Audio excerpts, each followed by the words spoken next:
that's because we live in an impoverished area where it's hard for families to come up with the money sometimes. Some families don't even have insurance. And Vannie Cook does not turn anybody away. No, they do not. Here's the new total for this hour, ladies and gentlemen. We hit 50,000. We've gone above and beyond 50,000. Listen to this, $50,860.41. Can you believe that? That is amazing. That is so powerful from our community here. And we do want to thank some of the people that helped make that possible. Boost Mobile for that power hour during the 12 o'clock hour. Our friends at Friends for Hope for the 1 o'clock power hour. They help raise some money there with some matching donations. This hour, we could really use your help. That's why we're asking you to please call the number 888-525-4376. 888-525-4376. Go to RadioThonRGV.com. RadioThonRGV.com. And we have plenty of people that are waiting for your phone call. We've been talking a lot about hope and optimism and how every family kind of deals with that a little bit differently. We've had some wonderful families coming in and just every mindset across the sun, but they do find a way. They do find a way. They find somehow to stick together through the sacrifice, overcome the obstacles and challenges, because it's hard enough to raise a family. It's hard enough to raise a family, but it's even harder when you have to approach something as complex as cancer, especially as a child. But they're doing great things at Vannie Cook. They're doing great things at the Vannie Cook Children's Cancer Center. So you've got so much research and development happening at Vannie Cook. There's so much we have learned about cancer because of our friends at Vannie Cook that we apply that to adult cancer, and we have found solutions through that route. All because of donations like you. And this money does not travel upstate. It doesn't go national. It stays in the valley for our valley families here. That way you don't have to make the long drive up to Houston for treatment. You don't have to make the long drive up to Houston where you're thinking about just how big of a hole you're in right now. Because that's hard. That's hard when you're trying to raise a family, right? And it's even harder when the future is opaque. You don't know where we're going to go from here. You don't know what the next day is going to bring. Because one day, everything could be fine. One moment to moment, right? One moment, everything could be fine when you're having to navigate children's cancer, and then suddenly things go from bad to worse, or you're having a bad day, or you're having a good day. As you're going through the treatments affect everybody, but the families, they sacrifice, and they do come in, and they do help a lot, making sure that everything is going to be okay for everybody. And we want you to be a part of that experience, knowing that your money stays here in the Rio Grande Valley for Vannie Cook, the Children's Cancer Clinic. We want you to know that your money does stay here, and it does go a long way. You ever see that commercial with the big dominoes where they talk about your retirement? Hey, you put a little bit of money here, and it does all these things. It's like that here. Your donation, no matter how big, no matter how small, it does go a long way in helping our families in the Rio Grande Valley fight cancer. Whether it's $5, $10, $15, $25, $30, $50, $100, $200, whatever you're able to give. Whatever you are able to give. They appreciate it. We all appreciate it. We are very grateful to anything that is given to us for Vannie Cook.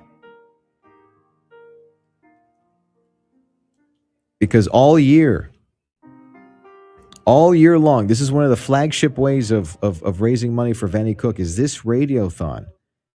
That's what helps fund the social workers and the doctors and helps out with the treatment and gives you the facility, a place that we can call home for those that have been diagnosed with children's cancer so that you don't have to drive those 5 hours up to Houston. Because that is a long drive for what that is. That is 5 hours in a car driving and then dealing with traffic in Houston. No, sir, we're not doing that. If I can bring some levity to the situation, you know what I mean? You don't want to deal with Houston traffic, but having something like that psychologically, having this in your own backyard where you can go and you can get the treatment, you can get the stuff you need is so powerful. Having that here in the Rio Grande Valley, so we invite you, please, to donate this hour. We already hit almost 51K, and we want to set records. We always want to set records because there's so much at stake. There's so much at stake every year as we do this for these families. This life-saving care, these life-saving treatments. I'll tell you a story. Why not? Right? I'll tell you a story. Right. So you ever find yourself in a situation where you're kind of praying at night, if somebody would just show me the way, if somebody would just, plot out what to do, right? I did something like that recently. And when they gave me the answer of what it is that I should do, it was a whole bunch of stuff that I did not want to do. But you got to do it. You don't have any other choice but to do it. That's the only way it's going to happen. Whatever it is going on in your life, that's what you got to do. Whatever that list is for you, it's different for everybody. And it's the same thing when we're talking about cancer. They give you the diagnosis. Here's what treatment's going to look like. You don't have any choice but to do it. And you can feel real lonely sometimes when you're going through it by yourself because nobody else is experiencing that but you. You get so lonely so quick. It feels like you're by yourself. But with Vannie Cook, that's not the case. With Vannie Cook, just like all our families have been saying, it is a family. They become family. Even after the children have the opportunity to ring the bell, once they get that honor, that privilege to ring the bell to say, hey, I beat it. I had it and I beat it. With Vannie Cook, once they're able to do that, they still keep in touch. They still check up. Hey, how you doing? How you guys doing? How is everything? Is everything okay? So that's what's happening. And that's what we're doing. That's where your money goes. Your money stays here when you donate. Call the number. Get the phone out. Do the Face ID thing or the fingerprint or the PIN or what have you. Get the phone app out. Call the number. 888-525-4376. Call 888-525-4376. That spells out HERO on your phone.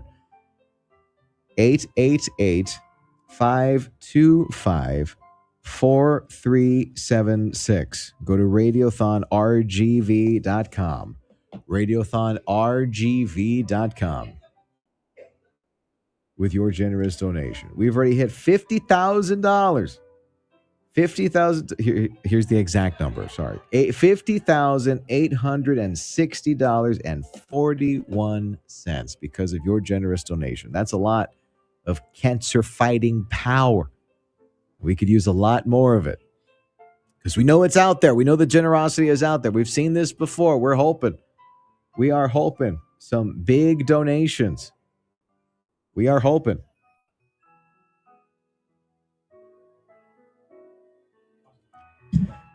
$888-525-HERO.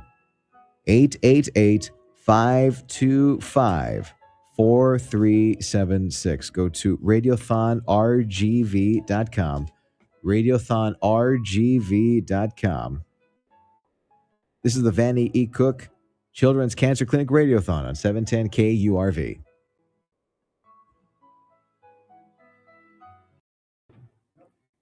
This is the Vannie E. Cook Children's Cancer Clinic Radiothon on 710 KURV. We're meeting the brave children who fight cancer and those that help them, the great staff who work tirelessly to make sure that those stories become success stories. And we do have high rates of success at Vannie E. Cook, that is for sure. And a lot of that has to do with people like you listening right now and watching us on social media, who dig deep in their pockets and help us in this what is a very psychologically grueling endeavor in a lot of ways. And you can be a part of that right now. Help us. Every dollar helps. Every penny matters at the Vannie E. Cook Children's Cancer Clinic Radiothon. You can donate right now. We have people waiting on the line.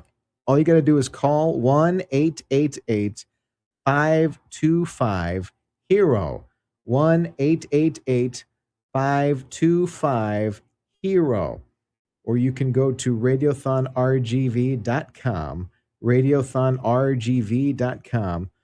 One of those people who works tirelessly behind the scenes for our children at Vannie E. Cook is Yadira Huerta, and she has got a particularly special story from working at Vannie Cook so long, and she has her own success story of her own to share with us. But we'll start at the beginning here today, Yadira. Mm-hmm. And what do you do for the folks at home? What do you do at Vannie Cook as a social worker? As a social worker, one of my main roles is to make sure that the resources that are needed for the patients and families are available. So like I tell them when I meet them, I will lift every rock that I possibly can when help is needed. I will do whatever it is in my power to find the resources that they need to just alleviate a little bit of the stress that they're already going through. So if it means assistance to help them purchase the chemotherapy that they need in the home setting, then that's when I'll come in and look for resources available and assist them with whatever I can.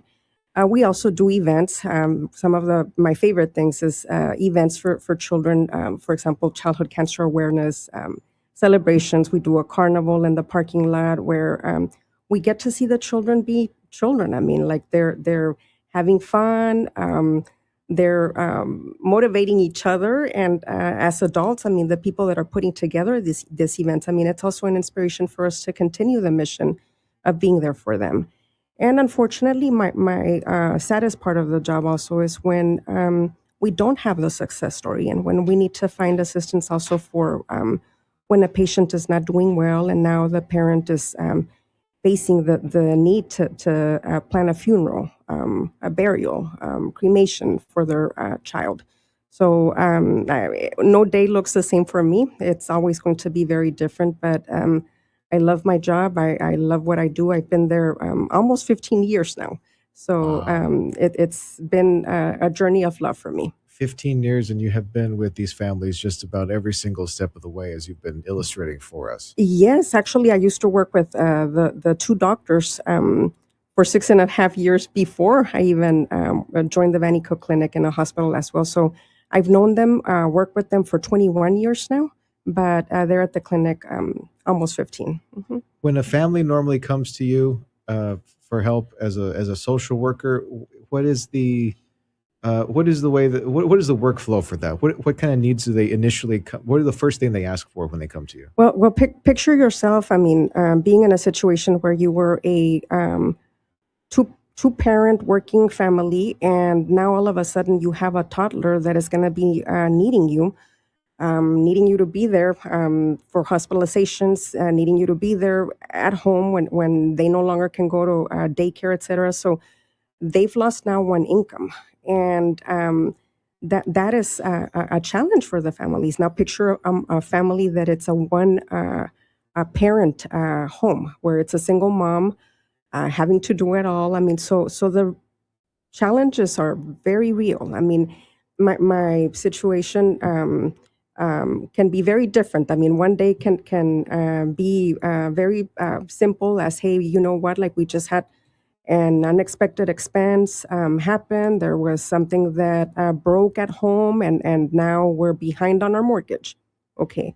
I consider those the easy ones. I mean, so some of the bigger challenges is when it's just day after day that these families are having to endure situations. I mean, that are just extremely challenging. Mm-hmm. It's interesting that the financial part is the easier part of the day because it doesn't have that, or it doesn't have as much of that grueling emotional aspect to it. Because And that has a so, solution. yeah, so you must go through every emotion under the sun on a daily basis. It must be real rough for you. Absolutely. And this is why I really truly believe that every person that works there at the clinic, we're there because we were meant to be there. We have a purpose to help and to make a difference. I mean, we're not there because it's a job. It can't be seen as a job. I mean, you really have to um, be a superhuman to be able to endure like sometimes the grief and pain and sorrow that you have to go through. I mean, you get close to some of these families. I mean, some of the patients are there for 2.5 years, some of them longer, some of them are quick and short. I mean, but some of them, I mean, we see grow up, we see them become parents as well. I mean, because we also see them up until the point that they become survivors as well. So it's a beautiful thing as well as depressing at some days may be. It also has a lot of satisfaction as well. Yeah, this might sound reductive, but it's really a compliment. It's like you're not there to just pick up a check. You No, have a deep standing relationship with everybody that walks through those doors because they need your help. It's I'm reluctant to say life or death because that's what it is, but they really do need you on a daily basis like that. yes. Joining us on 710 KURV for the Vannie E. Cook Children's Cancer Clinic Radiothon is Yadira Huerta. You can call us, and we've got people waiting right now to pick up the phone and accept your donation to help us fight children's cancer in the Rio Grande Valley. That money stays here. That money stays here in the Rio Grande Valley. It doesn't go upstate or it doesn't go, to some national organization into a big pot and redistribute it. It stays here in the Rio Grande Valley, and it helps that grueling fight that families have to go through here in Deep South Texas. The number to call is 1-888-525-HERO. 1-888-525-HERO. You can go to radiothonrgv.com, radiothonrgv.com. If you're at your office right now and if you're near your computer, I hope you're not driving going to radiothonrgv.com. Please pull over. Please pull over to the side of the road and bless us with your very generous donation as we fight children's cancer here. Yadira Huerta is a social worker at Vannie E. Cook Children's Cancer Clinic. She joins us now. And what would you say what do you feel would be one of your proudest moments at Vannie Cook? Hmm. I think I have too many to count, but every time that I get to see the patients come back as survivors, that is for sure like a highlight in my day. It's and I'm getting goosebumps just talking about it right now, just to see that at one point they were facing their own possible mortality, but now here they are, fast forward years later, now just to have like their 1 year checkup and as survivors now, as young adults working in our community. Now some of them are nurses, some of them are teachers. We have seen so many success stories. I mean, so that for me is beautiful. And then when I see them become parents, that is even a bigger highlight. I mean, I feel like I'm a grandmother to those children. I mean, because I saw them as children, but now these children are coming in with their own children. I mean, so it's just, I can't describe to you how that feels. I mean, it's just, I rejoice every time I see something like that. Yes. You have me tearing up. You really do. So let me ask you this. So how did you come in contact with Vannie Cook? How did you first become one of their employees? Well, the story is kind of funny. My boss, Stephanie, still hasn't forgiven me. No, she has. In 2000, in 2005, actually, this job was offered to me for the first time when my then boss, Stephanie, was a social worker, and then she promoted to become the manager of the clinic. And so she reached out to me, but at that time I was pregnant, and I just felt like it wasn't the right time for me. It was not the right time. I was in the middle of a pregnancy, so I said, you know what, I need my insurance. Thank you, but I'm going to have to pass. And then a few years down the line, she reached out to me again, and I think by then I had already had my third child, and it was daycare, and life was just busy. I mean, so then I had to decline the job again for whatever reason it was. And then the job was offered to me again. And I was happy where I was, but I said, you know what? Man, she's offered this job to me 3 times already. Let me pray about it, think about it. And I said, you know what? I'm going to do it. I think it's time. And I feel like it was just a higher power leading me there, because I myself was going to be needing this clinic for my own personal story as well. But so I was there. I think some may say by coincidence, by chance, but I think that it was just a higher power that was trying to lead me there, even though I was trying to swim against the current. Like, nope, I'm not going to accept the job. Nope, I'm not going to accept the job. And then, I mean, years and years later, when I finally decided to join them, job was first offered in 2005, and I finally joined them in 2011. I mean, it's just completely changed my life. We're joined by Edita Huerta, who is a social worker at Vannie E. Cook, the Children's Cancer Clinic. And this is the radiothon for the Vannie Cook Children's Cancer Clinic on 710 KURV. You can call in right now. We have people waiting to accept your generous, heartfelt donations. Just call the number 1-888-525-HERO. 1-888-525-HERO. And if you're by a computer, you can go to radiothonrgv.com. Radiothonrgv.com. I want to shift gears and move to what I imagine is it's a powerful story from your timeline, your time with Vannie Cook, after handling so many cases as a social worker, and then we come to that fateful day where your own child has leukemia, and you're the mother of a leukemia survivor. And I'd like to go to the beginning and revisit that, if you don't mind. Yes, it's not easy for me to go back to that, but it was in December 2020 when we were still at the peak of COVID, and my youngest son was 13 years old, and unfortunately he had, like everybody was at home. We couldn't, there was no school. Everyone was just at home. I mean, and he was exercising a lot because as a 13-year-old boy, he wanted to work out and start high school being muscular and bigger. I don't know what he imagined. I mean, his mom is short, so he wasn't going to be very big to begin with. But anyway, so he had been exercising a lot in our home, and he started complaining about some chest discomfort. I wouldn't call it pain. I wouldn't call it something that I was worried about, because I really associated it with he's sore. He's exercising a lot, so he's just sore. And it wasn't until one day, it was a Friday, when he said, I am struggling to breathe when I lay down. So then that alarmed my husband and myself, because we're like, wait a minute, that sounds a little scary now. I mean, if he's struggling to breathe when he lays down, that's not soreness. And you at that point, sorry to interrupt, you weren't, that wasn't a red flag to you about leukemia or anything like that? Not at all. Not at all. I truly believe that he had just maybe pulled a muscle. He was exercising a lot. I had no idea that we were going to be told the bad news that we received. And so when my husband decided that he was going to call the doctor, he said, let's just take him as a precaution, because what if it's actually COVID? None of us in our home had it. So then the next assumption was maybe he has COVID, and that's why he's having a little bit of struggle to breathe, even though he didn't have any respiratory issues. But so my husband did take him. I went on my regular day, and I went to work.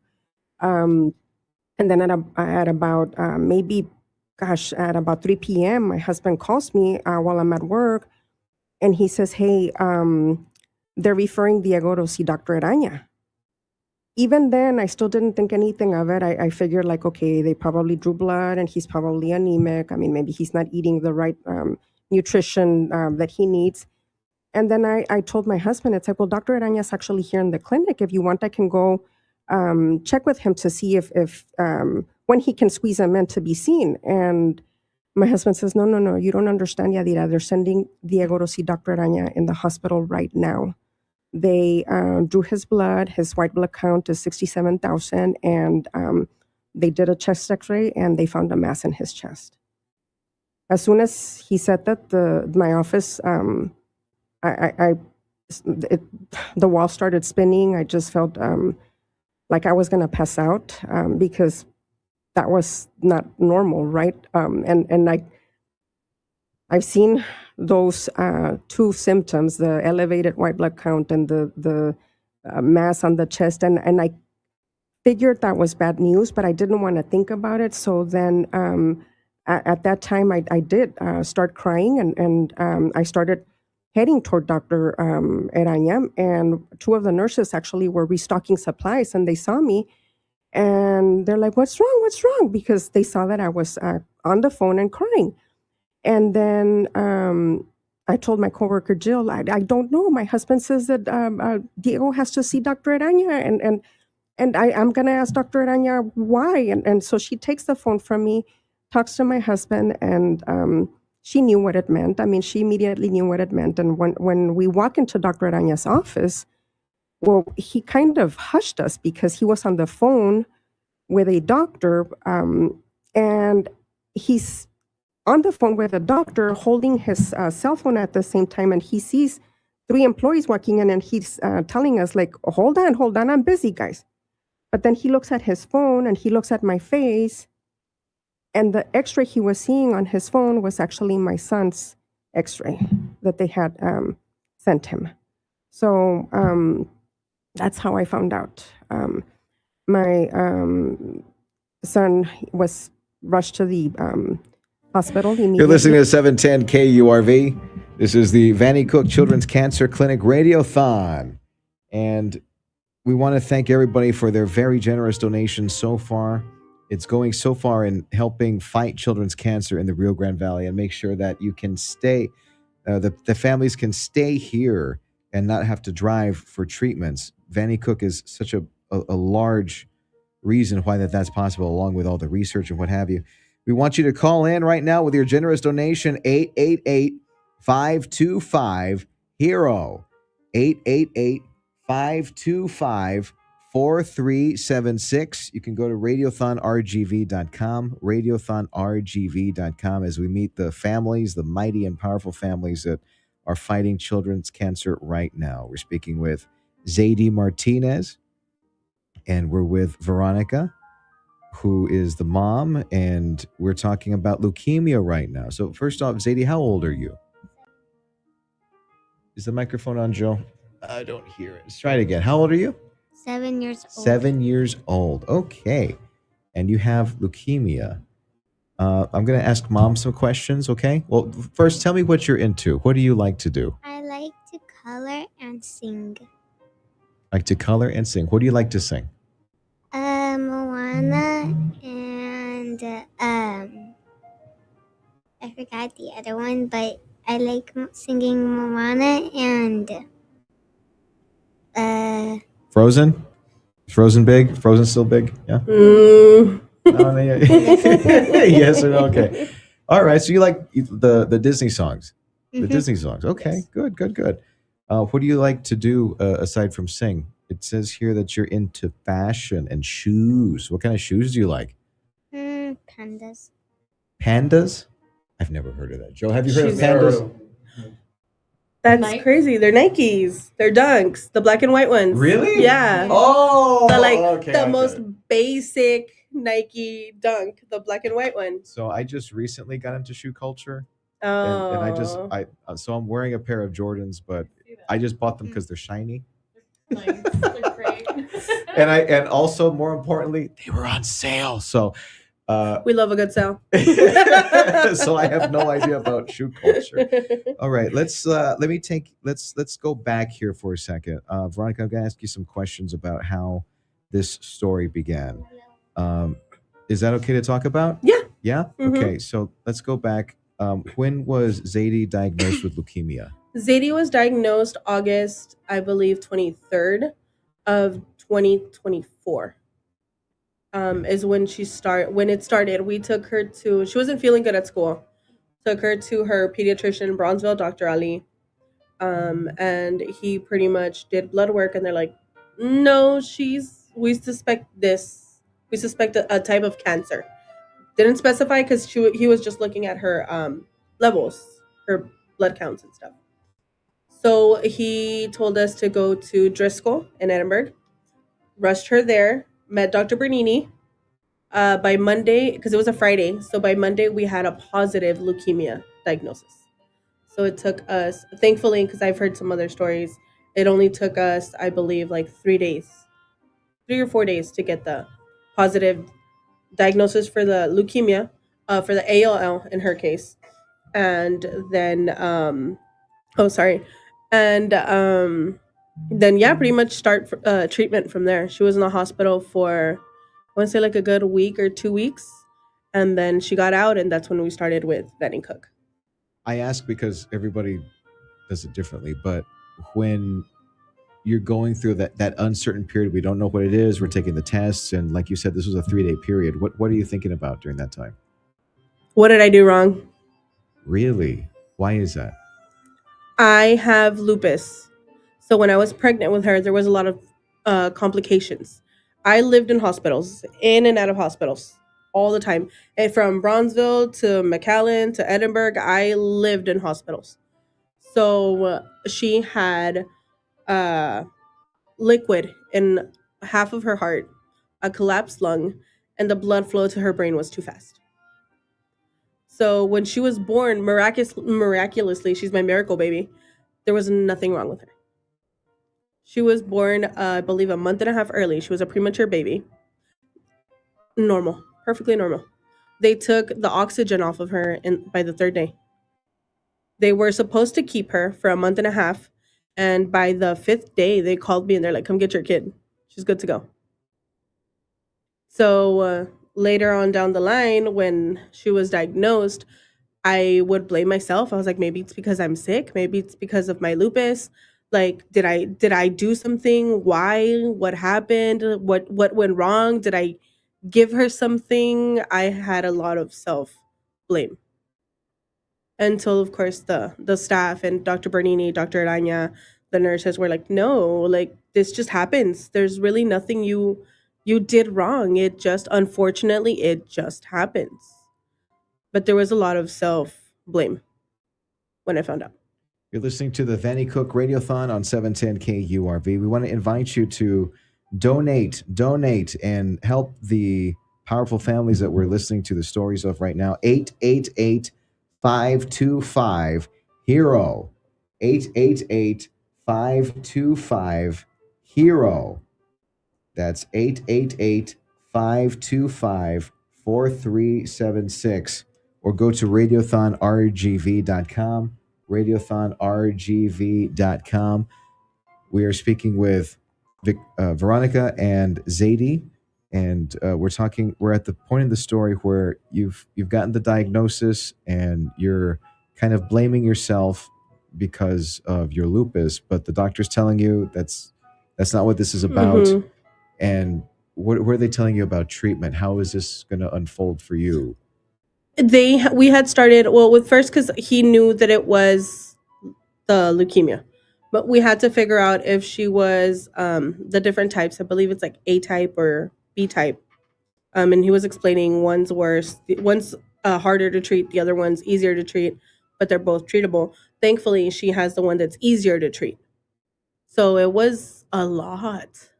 Like, she's going to have all these treatments. She's going to have all these medications. We're going to do lumbar punctures. We're going to do chemotherapies. We're going to do her port in her chest. It was just information that I was just sitting there like, how am I going to remember all of this? Like, what am I going to do? It was a lot, very confusing information. So they pretty much gave me a roadmap. They gave me everything in writing. They're like, these are all the medicines she's going to be on. These are all the side effects to the medication she's going to be on. This is going to be her treatment regimen. This is what she's going to be doing. So for, I believe, a month, she was on pretty constant treatment. Then she went into remission, and then for I believe for like a year we were again with. We constantly just the medication, the lumbar punctures, coming to the Vannie Cook clinic at least once every week to get the chemotherapies, to get our port access, to do everything. And now, thankfully, we've reached the point where she is in maintenance. So she comes to the Vannie Cook once every 3 months, not as often. Oh, I'm sorry, once a month, not as often anymore, just to get her port flushed. Chemo is now being taken at home. And she is back to pretty much living a normal life for the next year and a half. How great is it that you've got Vannie Cook here in the backyard? You don't have to drive to Houston and deal with that. Awesome. It's so awesome. I 'Cause believe at some it's, point you did have to drive, right? Unfortunately, thankfully, no. Really? Thankfully, Okay, good, no. good. When she got diagnosed, Vannie Cook was already up.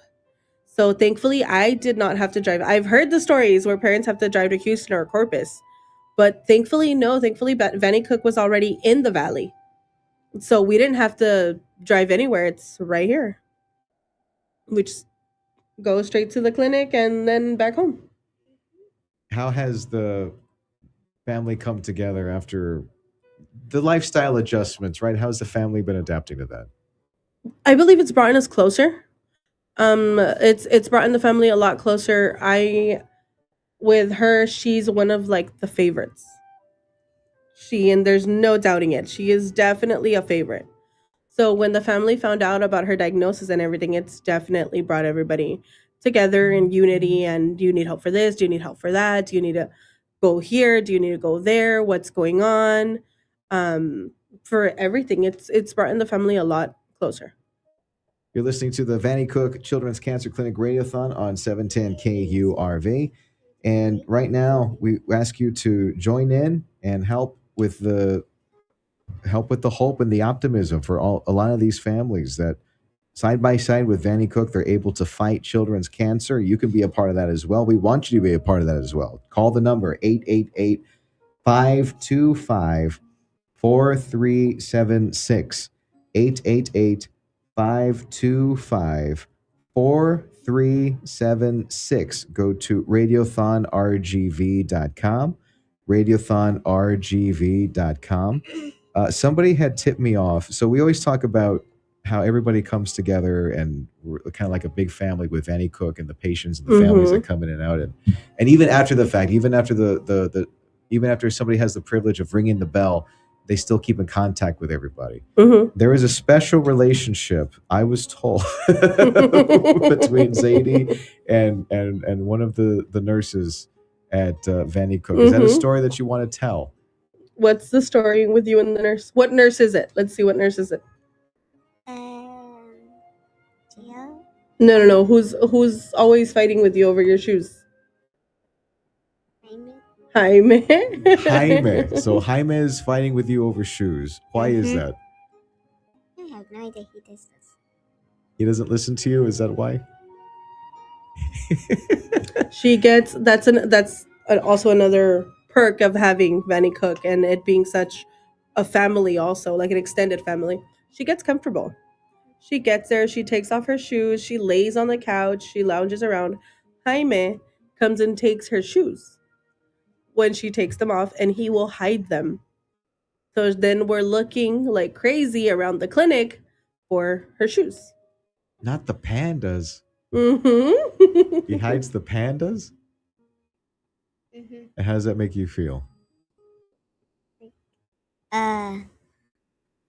Upset a little, but it's fine. But I don't really like it. I don't like people taking anything from me. But he is a nurse, so I let him. So you let him? Yeah, he means well, right? He's just having some fun with you. Yeah. It's a fun little game. It's annoying at times, though, isn't it? Yeah. He hides them in the drawers sometimes. We can't find them. And sometimes he'll only take one. So she'll put one on. He'll only That's take the ultimate troll. Yeah. Oh, man. He'll take one. And we're looking for it. And by the time I notice, it's in a drawer. He hides them in the drawers. Always in the drawers. Does he ever hide the shoes in a drawer that's taller than you? No, Not yet. no. I hope I don't give him any ideas. Mm-mm. But if you can't find the shoe, yeah, check a drawer that's higher than you. Yeah. Then maybe. If you want to, I want to give you the opportunity here to invite people to donate to Vannie Cook and help make more stories like this, because you're doing really well, Mhm. and we want to see more people just like you. And we can't do that without the help of the people that are listening to the radio right now. So, would you like to say some good things about Vannie Cook right now? No, It's you okay. got shy. It's okay. A little shy. How about you, Veronica? I would just like to encourage everybody to donate. Anybody, if you can, donate, just to help us keep Vannie Cook like here in our backyard. It helps a lot of the parents who they're already going through enough. We're already going through enough. The kids are already going through enough for us to have to go to Houston, Corpus, or anywhere else. So it's nice to have Vannie Cook and the staff and everybody right here close to us, so we can stay close to home and continue to help our kids with this fight that they're going through. So of course, I would definitely consider. I mean, I'm sorry, encourage people to donate so we can help keep the clinic up. I want to thank y'all for your time here today. Are you able to read out loud? You want to read the phone number out loud? No, that's okay. It's more than fine. I don't want to make you do anything you don't want to do. I'll do it for you, okay? That's what we'll do. So we're asking you right now to find it in your hearts to donate to the Vannie Cook Radiothon by calling the number 888-525-HERO. 888-525-4376. Again, 888-525-4376. Go to radiothonrgv.com. Radiothonrgv.com. I want to thank Veronica, the mom, and Zadie. I hope you have many wonderful shoes in your future. I hope you get all the shoes that you ever want to have, and you're very stylish with all of those things. Isn't there like a Hello Kitty Jordan or something like that coming out? I have not Or seen it, but does something like that exist? I don't know anything. not that I'm I've just seen, spitting. but if I do see it, we are definitely ordering it. Oh, you could make one. I think that'd be really There, cool, I think wouldn't there's you? actually a custom on the Nike app. You You can do that? customize your own shoes. Yeah, I don't think you can do kids yet, but you can do adults. You can customize your own shoes. Okay, well, that sounds like a family project, doesn't it? Mm-hmm. All right. Well, hey, guys, thanks for coming in. We really do appreciate it. Thanks for having us. You're listening to the Vannie Cook Radiothon on 710 KURV. Again, 888-525-4376. 888-525-4376. Go to radiothonrgv.com. We'll be back with more after this. Hospital immediately, and Dr. Aranya drove me to the hospital and met my husband there with Dr. Bernini was already there with my husband and my son as well. I mean, so everything just happened so quickly. I mean, worst day of my life. I mean, worst day of my life for sure. I mean, my son was so strong, smiling and just confused about what was going on. He didn't really understand anything. He knew that I worked with a Dr. Aranya. He knew that I worked with a Dr. Bernini, but he didn't really understand what I did and what it meant to work there and what it meant for the children that were patients. I mean, so I had taken him to a few awareness events, and he had been supporting in years past. I mean, with